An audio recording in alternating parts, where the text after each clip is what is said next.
Welcome back, everybody. Oh, I hit the wrong button to record. Hi, now I'm recording. Welcome, Jeff. Well, welcome. I'm trying to figure out the best way to go get to a bed here. By the time I make it to the bed, it's going to be like, oh my god, this beach has got nastiness on it. Hey, a zombie took my boat. That's fantastic. One of the zombies in the underwater zombies. Like, I left my boat out in the middle. He like came up from under it and he was like, look at this boat. That's great. It's turning day. Oh, it's okay. I guess I won't sleep. I'll just fend off all these baddies. Maybe we'll get another trident out of it that you can have because they're so wonderful. Can't wait. I'm in a bed if you do find one. Not going to happen before it turns day. Okay. Well, I'll at least get out of the bed. Or I've at least cleared phantoms is what I meant to say. I don't know why I said I'll at least get out of the bed. But I will at least get out of the bed, too. So you're finally excited about going out to restaurants and making out with people on the streets and making out with people on the streets. I can't wait. Yeah, I don't know what else people do on the streets. Protest, I guess. That's one thing to do in DC. How many days of the year do you think there's a protest happening in DC?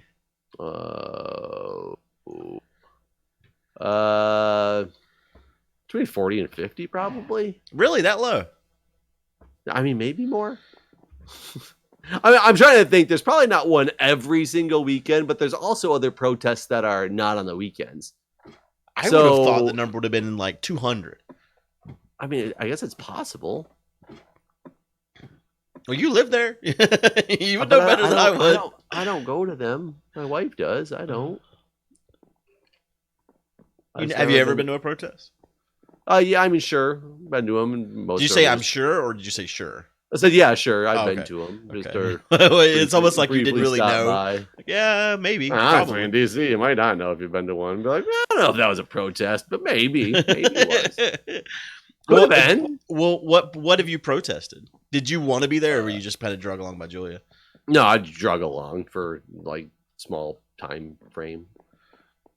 I don't like to go just protest. In my opinion, it's like it can be boring. You know, you're standing around. It's more just a social event, is what it is. Because protests honestly do nothing when they're. I can't say protests do nothing. You should not say that. In fact, those protests do nothing. Because they're just like people standing around, you like protesting climate change, and it's like nobody's listening when you're just out on the lawn of the Capitol, because it's a big planned protest. Everybody knows DC is very democratic.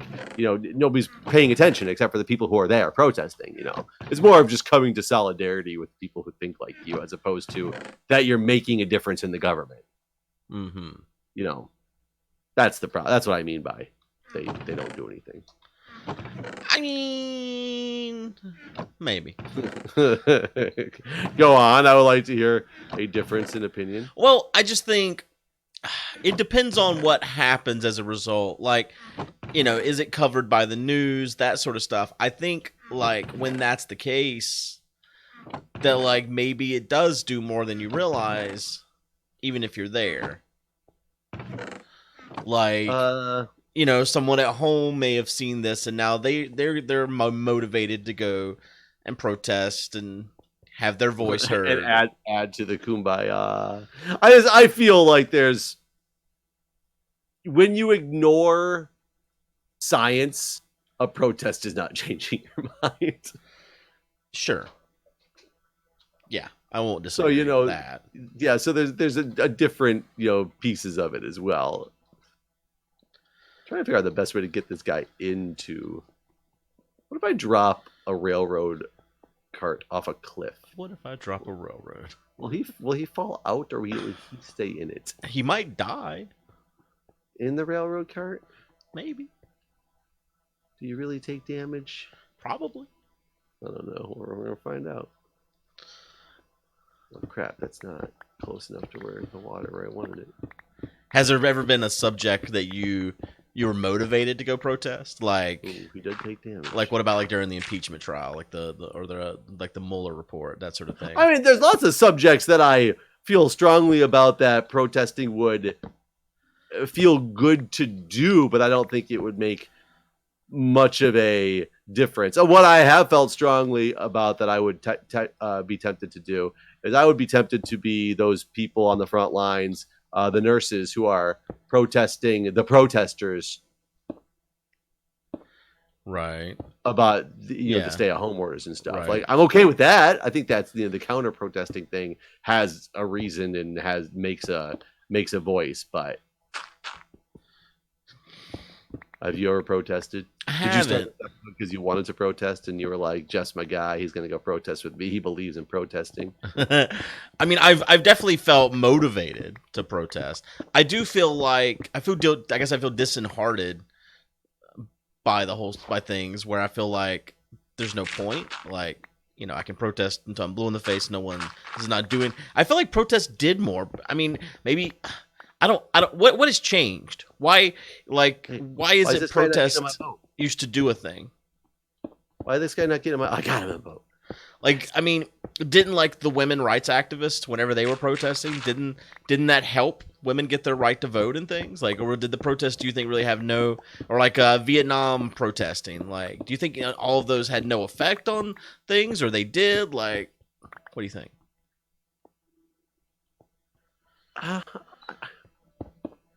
I don't know. Because I mean, the way it's women written, have had a right to vote since before I can remember.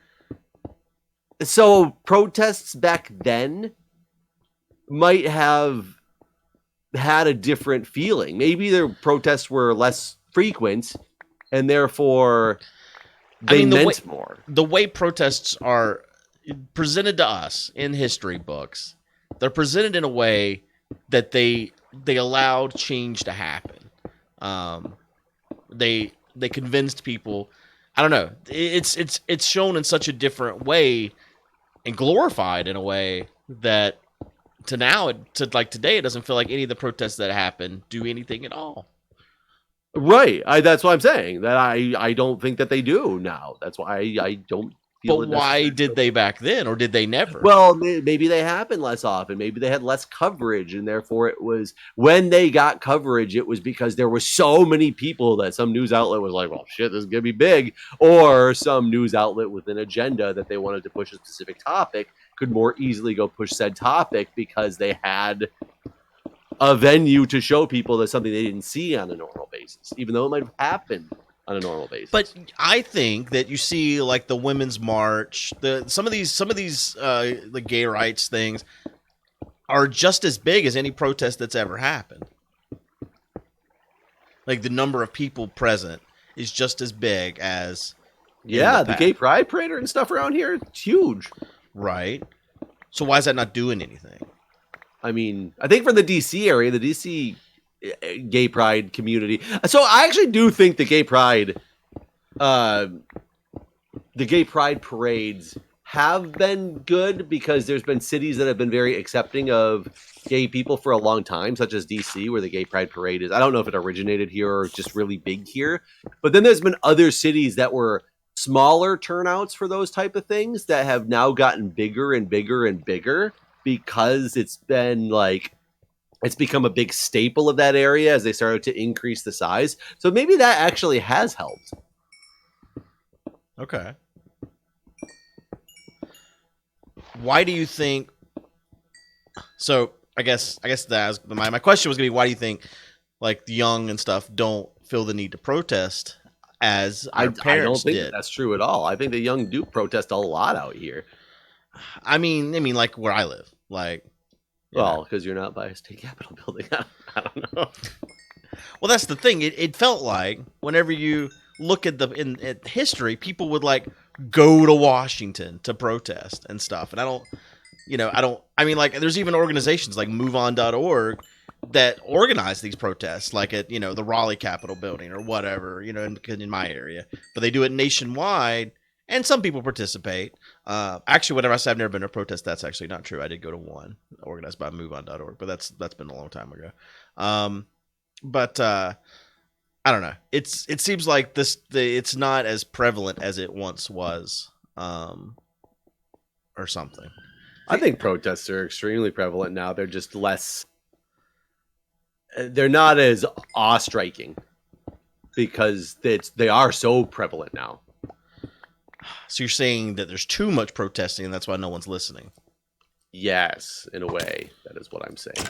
Huh. Well, threw you for a loop on this one, huh? Well, it's just like I feel like I don't know. Whenever the president was indicted or acquitted, not indicted, I feel like that was one of those moments where like people maybe should have. There was a lot of people protesting during those moments, but Did no it do one a was damn organizing me to get out of my chair and go to Washington D.C. or anything like that. Are you sure that you? Yeah, like the move on. Like I said, the move on. Organize you to do that. Do what? I said, are you sure you weren't just not paying attention to the people who were organizing for you to do that? I mean, so like the move on people, like I said that I mentioned before, they were organizing protests in my area, but no one was saying, "What you need to do is come to like we all need to come to Washington." We don't, if we're because kind of like what you said, protests don't matter as much because they're so prevalent. Like I feel like if you spread it out over all these different states and stuff, it doesn't hold the same weight either. Like you don't have a centralized voice. You have people all over the nation in like mini protests instead of a one. Which I think some people would fear or feel is more to have multiple protests happening instead of just a single protest. They'd feel that it's more substantial. Maybe. Know what I'm saying? Well, see, I feel like if you can say 200,000 people came on to, into Washington today to protest blah, blah, blah, versus we had 60 people here in Raleigh and we had, you know what I mean? Like the news doesn't like add these numbers together to say today 1 million people protested this thing. They basically, my local news will focus on here in Raleigh, we had 60 people, if they even mention it at all. So I feel like consolidating that might consolidate the message too. Like, you know? I mean, it might. Yeah, I don't know. I feel like we live in such different areas that I think protests happen way too often, and you don't think they happen enough. Basically, I guess that is a good takeaway from this conversation. Yeah. One successful villager. Oh, good. What was his job? I didn't look. Well, how do you know? I never right-clicked on him. He wasn't worth it to me. I guess you could measure success in more ways than employment, though. That is true.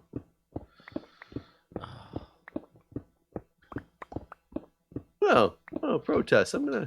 I'm curious what people in the comments think because since being in DC's changed my perspective on a lot of things, and like I think when I came from Michigan, like I didn't understand about protesting. When I heard about protests happening in Michigan, I was like, damn, something big must be going on. And then you come out here and it's like, let's protest for gay rights. Let's protest for women's rights. Let's protest for bugs' rights. Let's protest for boy, maybe you shouldn't have.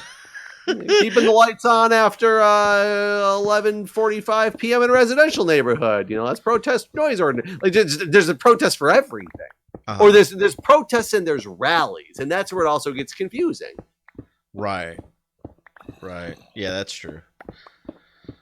Yeah, because when you're out there, the climate science or the climate march, those are rallies, I guess, not protests. Per se. So does that change what the concept of what it is? No, it's really a gathering all for the same thing to get your point across. Just you I guess one is supposed to be more peaceful demonstration and one is supposed to be like, hell no, we won't go, type of deal. Right.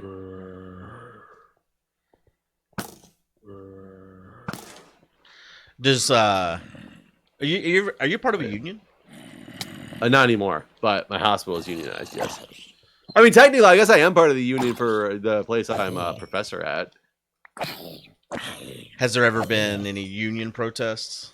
Not protests. We've had union. I guess would you call them protest? What do we call them? Holy shit, picketing. Ah, right. Isn't that a protest? And sure, but it's called something else. So I don't know. Is it a protest? Is it a rally? Is it a picket?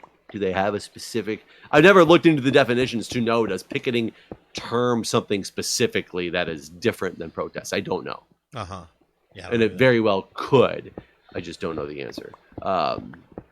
But yes, we had union agreements. Our collective bargaining agreement ran out a couple times. Since I've been there's been 2 strikes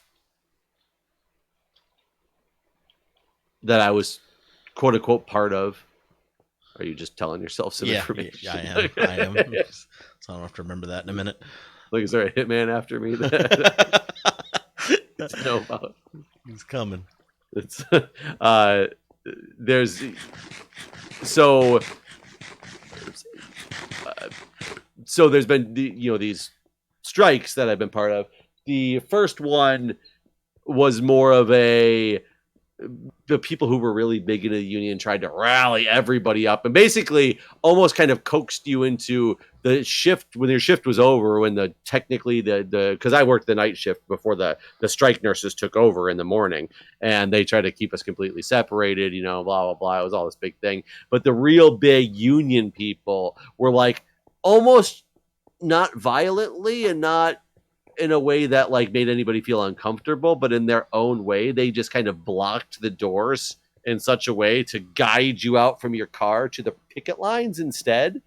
It was one of those like, you now feel like because you're on strike, they're making it you feel like you have to go picket because you're on strike, because that's just what you do. And there is a logical reason for that. If you actually do go on strike, you should be on strike for a reason that you're trying to get in your collective bargaining agreement. Therefore, you're out there to picket to show what you're really striking for.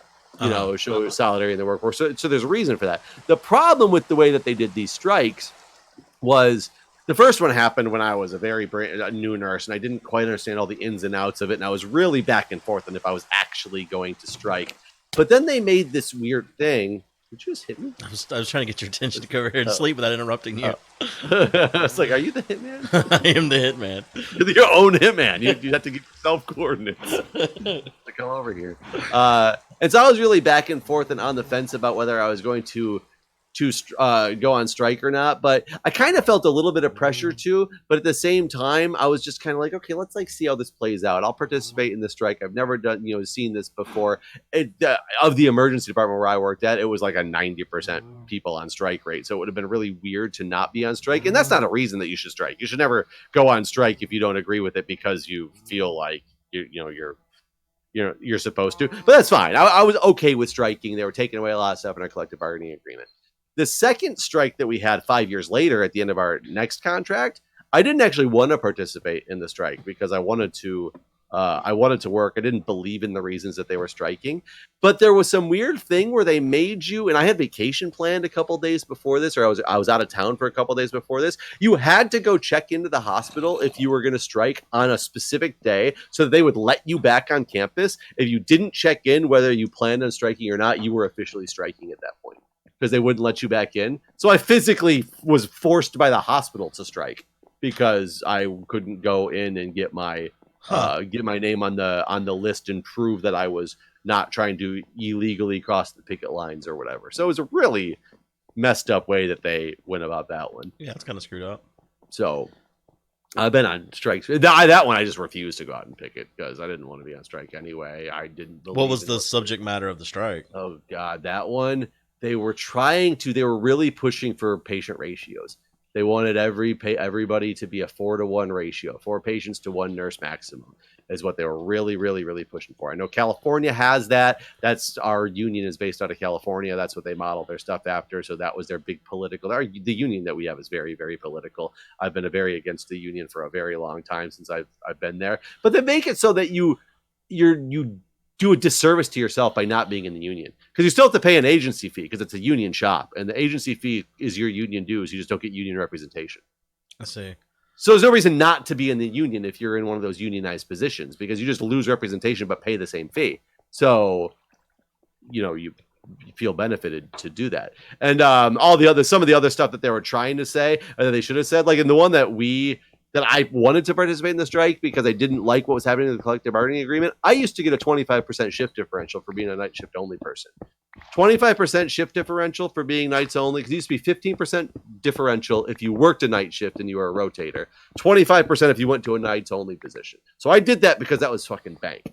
Right. They changed it to a flat $4.25 an hour when you worked nights, no matter if you were a nights only person, no matter if you're a day night rotator. $4.25 an hour was already less than half of what the 15% differential was. Wow. So it was like, how are you letting this happen in the collective bargaining agreement? The next year, not trying to argue for our shift differentials back, and what you're arguing for is 4-to-1 patient ratios. What is the current? You don't have a patient ratio. We don't have an official ratio. What they try to stick it with is 5-to-1 in the med-surg areas, and it's 2-to-1 in the ICUs and 3-to-1 in the IMCs. And for non-medical people, that might not mean much. They do stretch the med-surg sometimes to 6-1, depending on how busy the hospital is, how understaffed it is. And yeah, when you hear that, it sounds terrible, but it's just kind of the way it is. California's got a problem because they went to, I can't say they have a problem. They went to 4-to-1 patient ratios. I want to say like 10 years ago. It became a state law there. So all that what ended up happening is they have to get all these extra nurses on the payroll because you have less nurses to push around, to give to patients to. So they basically just cut all the tech positions and secretary positions, and you make the nurses just do extra work. Oh, you only have 4 patients, so you're just doing a lot of work that the techs would otherwise be doing, or that the secretary would otherwise be doing. You know, it's one of those type of. It's a trade-off. Right. Yeah, that sucks. So yeah, sure, you only got your 4 patients. However, you're now doing all this other ancillary stuff that you didn't do before, right? That you could have. You have somebody who's not necessarily as qualified. They don't have a nursing degree, but now they have a job doing the stuff. They get paid less, but they also it keeps somebody else employed with a lesser job than having a nursing degree. You know, there's a lot of back and forth. Like, I get patient ratios and I get why they can be important from a patient safety perspective, but there's a whole different side of it when you just look at one of those. If you ever look at a nurses union striking and you see something in there about patient ratios, you'll never see it talked about. We want lesser patient ratios for patient safety, or better patient ratios for patient safety. It'll never show what actually happens and what other work has to get picked up because of that, because you can't afford the other positions anymore. There's no doctor ratio, right? That's just not a thing. I don't think so. I'd have to ask my wife, but I don't think there's anything in the doctor ratio. They have, like, at night, when she moonlights, she's the hospitalist who is the only hospitalist on site at the time. So basically all the patients, if something happens, are her patients. Right. She just doesn't have them long term. She's not making she can make some long term care plans for them, but she's seeing them that night, because being a hospitalist is basically like, I'm there for the day. I don't have people that I'm seeing throughout their whole stay. I'm not managing their care start to finish. I'm managing their care for now, because that's when I'm dealing with them. They're attending. Whoever's got them through the long term is really looking at that chart from start to finish and making sure the plan is going the right direction, tweaking it, making changes if it's not. You know, it's kind of a different thing. But yeah, I don't know if attendings have their own types of ratios they're supposed to stick with or not, but I doubt it. Oh, Jesus Christ. I've hit the cave of all the monsters in the damn game. Yeah, when you admit somebody from the emergency department, you have to admit them to, like, an accepting physician. So I would assume if a physician gets too many, they'll just be like, no, I'm not accepting this patient. Like, yeah, you have to get them to somebody. We have teams of, doctors and things like that. So you get them to, like, the B medicine doctor is one of our big things it's called. I don't remember exactly what the difference with B medicine and A medicine is. It's a whole medical field thing on who goes to what. A is more specialty, B is more like your standard, patients. But long story short, you get them to the team finds out what doctor is going to take them, and then somebody accepts them as a patient. So you're not just calling like, oh, let's call Dr. Smith, see if he wants this patient today. You're calling the team. They're saying this person's up, that this person's going to be the one that's going to be taking this patient. It's almost like pro bono lawyers, or not pro bono, but court appointed. Yeah. Who's next on the docket? You got this one. What do you do? So, like, I know that there's a whole problem with people that go to the ER and they don't pay. What's the process on that? Like, I mean, I think the bills go to collections if they can, and otherwise hospitals eat the cost of a lot of them.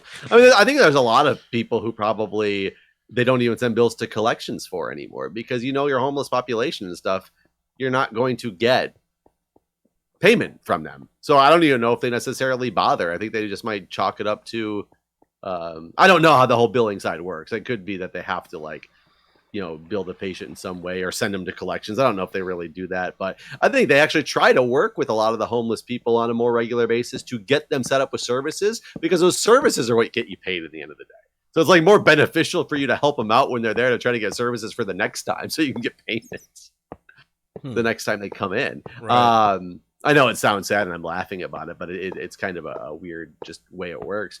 But we eat a lot of cost at my hospital, especially. Any big downtown facilities are going to eat a lot of cost from the uninsured, the homeless populations, like those ones.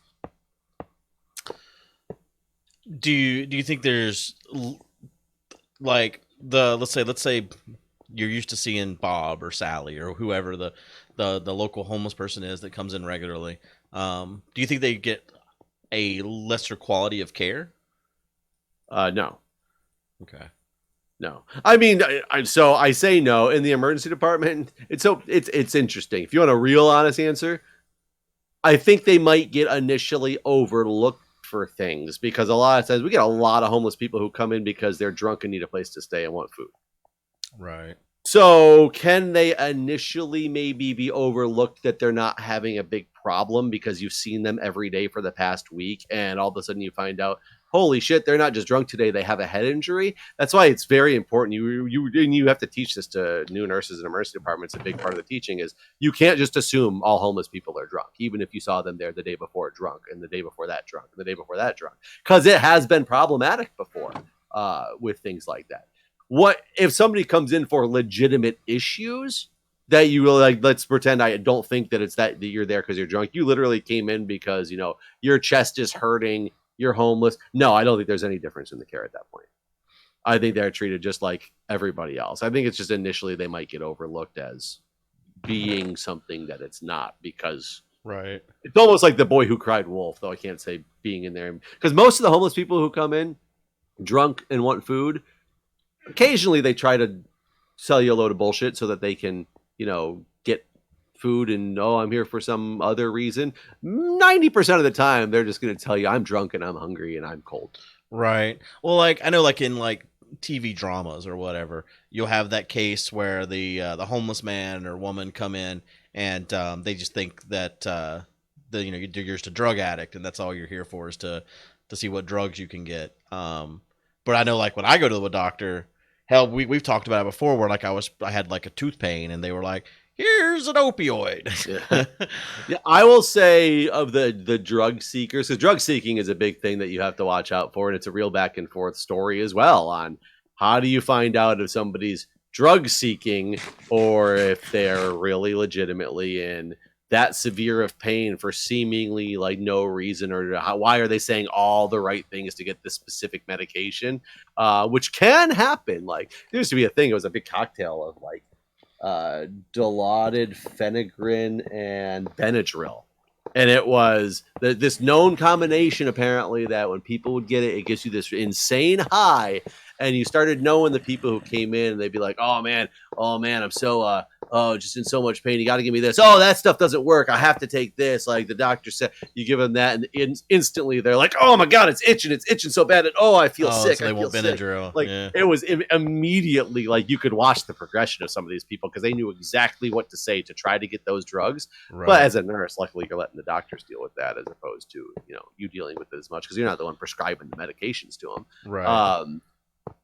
But I would say most of my known drug seekers, or even the people that were suspected of drug seeking, even if they weren't at the end of the day, like because you never really know, mostly it was not the homeless population. Okay. Which is interesting because the stereotype that people put on homeless people is, I'm not giving you any money because you're just going to buy alcohol with it, that sort of thing, or drugs. Well, most of the homeless population was drunk all the time, yes. And I think I understand exactly why that is. I'm not ragging on them. For one, it makes them feel less pain. They are in a lot of pain because they're living outside, It makes them feel warm because, vasodilatory, effects of alcohol and things like that. And they have not, like a lot of them say they just have nothing else to live for. So why not? So I get it. I'm not ragging on homeless people for drinking, but that is a stereotype that I see relatively frequently. Doesn't mean all homeless people are like that by any means. But the ones that saw in the hospital, it was a very large percentage of them, sure. It was that white privilege. I wonder how many blocks away are loaded. Why? What are you doing? Well, I was trying to run a hopper chain all the way over to our little island where our chests are at, but I'm not certain that the pyramid's loaded that far away. And I'm trying to find. I was trying to Google it. A grid of default radiuses of 10, or for a total of 21 by 21, or 441 chunks. But how many blocks are in a chunk? Is it 16? It's 16 by 16. So a straight line, yeah. Blocks are in a chunk is 16 by 16, but if you're talking just straight lines, then yes, it's 16. Okay, so then it'd be 16 by 10, so it'd be 160 blocks away is what we're looking at here. And we're 234. So that's 165 blocks away. It might be enough. Well, keep in mind, you might be talking about just one chunk of the chain that doesn't work until you walk. Right. It might get bogged up in one spot is what I'm worried about.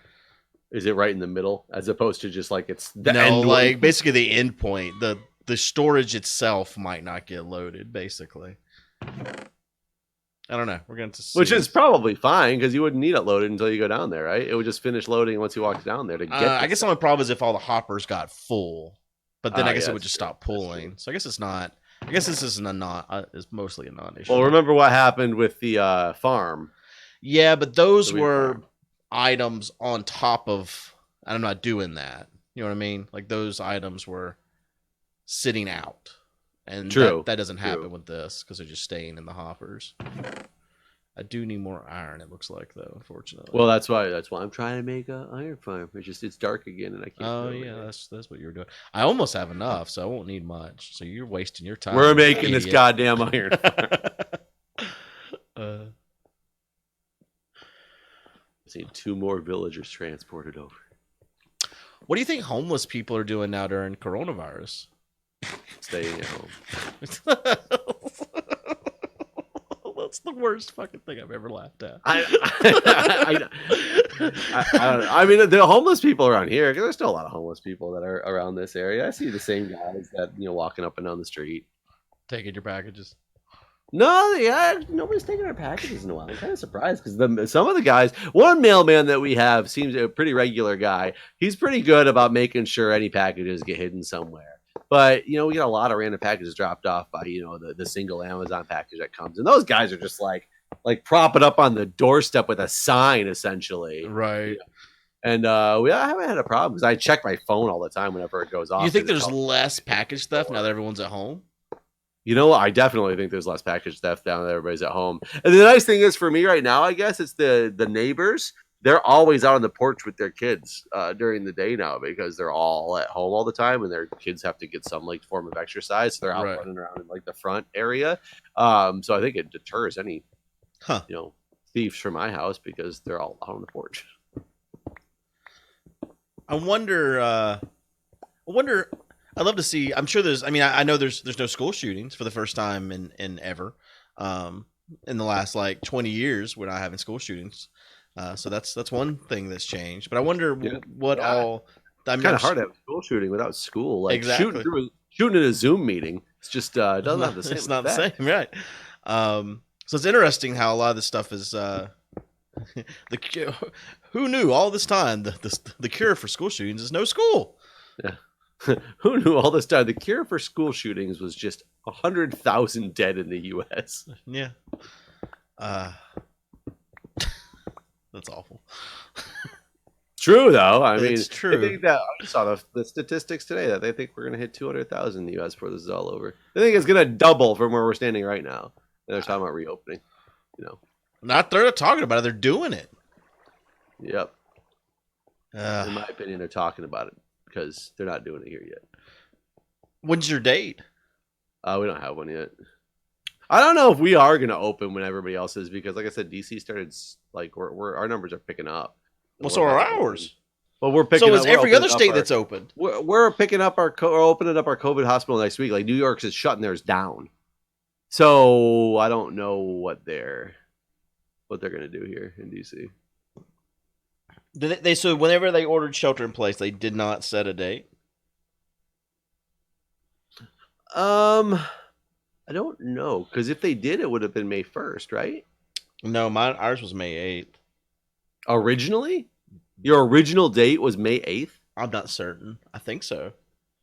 A lot of them was May 15th. They weren't all May 1st though, for sure. I thought May 1st was a pretty standard one I heard. I don't know what Muriel Bowser said when she announced it. I don't really remember. Your governor's name is Bowser? Yeah. That's cool. Yeah. I'm looking now.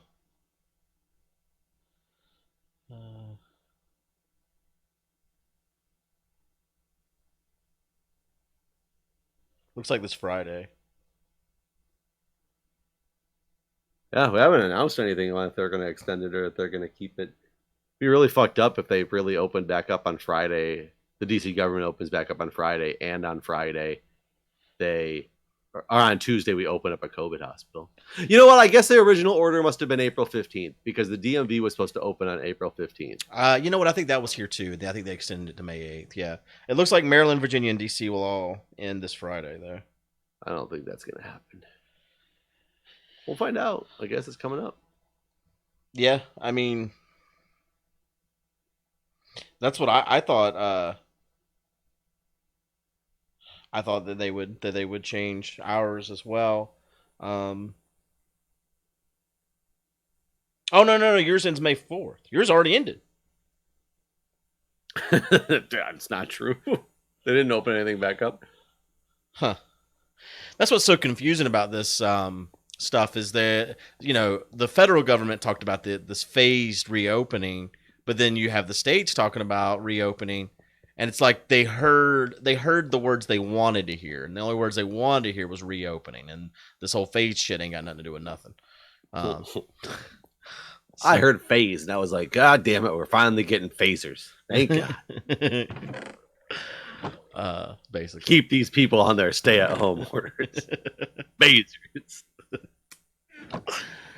Oh, me. I'm going to name this episode Phasers, if I remember. Won't remember. All right, well, we should end this episode as well. So I hope everyone's got your phasers set to stun. No, or as Eddie Izzard would say, to the bit of a cough setting. What?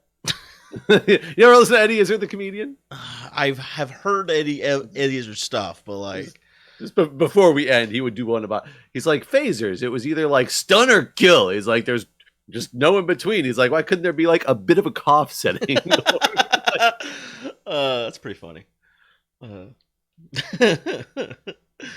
All right, well, and very relevant for COVID. Yeah. Even though that wasn't a joke he made about COVID. Oh God! Yesterday when I was at the doctor, one of the blood pressure medicines that he was going to give me, he's like, "Well, it's got a pretty high chance to give like a chronic cough," and I'm like, "Well, I don't fucking want that. I don't want people thinking I got corona." Anyways, but yeah, thanks for watching, everybody. See ya.